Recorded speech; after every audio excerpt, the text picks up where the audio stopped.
Alors, on a validé la transformation manuelle avec le petit V. Il est à une taille davantage normale par rapport au décor pour le voir posé sur le sol, parce que c'était le but. Et donc ceci, ce qu'on vient de faire, c'est l'erreur la plus monstrueuse. Parce que, ben oui, on va comparer. Ici, je reviens en mode onglet. Vous allez tenter aussi de prendre un onglet, l'onglet du décor, et cliquer et glisser pour en faire une fenêtre flottante. Ça marche chez vous sur le PC? Vous allez faire la même chose peut-être avec le chien ici. Voilà.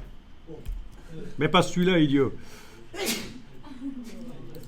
Celui-là, voilà.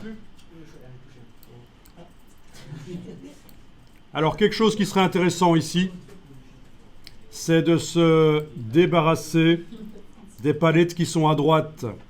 Parce que je veux comparer les deux images côte à côte. Est-ce que vous arrivez à les mettre un peu côte à côte comme ça? Ben, il faut un peu bouger, oui, zoomer en avant, en arrière. En tout cas, voilà. Alors, les palettes qui sont à droite, la palette des calques, etc., vous avez la possibilité à tout moment de les faire disparaître temporairement. Et pour ça, je vous montre sur mon petit clavier virtuel. En fait, ce sera peut-être plus facile. Mais vous avez l'habitude, vous êtes trop des pros. Il va falloir enfoncer la touche Shift. Et pendant que vous avez la touche Shift enfoncée, vous enfoncez la touche Tabulation. Et ça, c'est l'astuce pour faire disparaître les palettes de droite. Et bien sûr, si vous n'enfoncez pas la touche Shift, c'est tout qui disparaît. Ça peut être intéressant aussi.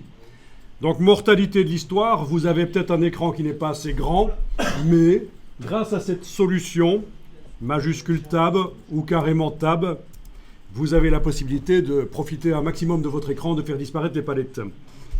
Assez pratique, ça. Et donc, dans ce cas-ci, je fais disparaître les palettes de droite. Et alors, je vais zoomer sur le chien ici. Voilà. Sur sa tête, par exemple, sur ses yeux, oui. C'est quand même la partie la plus importante. Et de l'autre côté aussi, donc Alt roulette. Et donc, vous voyez ce qui se passe.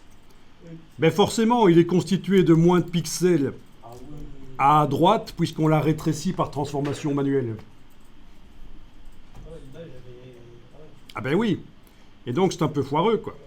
Ça veut dire que le maillon faible de votre trucage photo, c'était le décor dans ce cas-ci. Le maillon faible a entraîné dans sa chute, quelque part, tout ce que vous mettez dedans.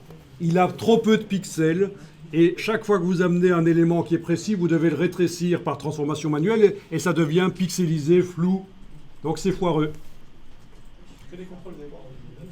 Donc, dans ce cas-ci, l'image du décor, vous le mettez plein écran. D'une manière ou d'une autre, essayez de le mettre plein écran.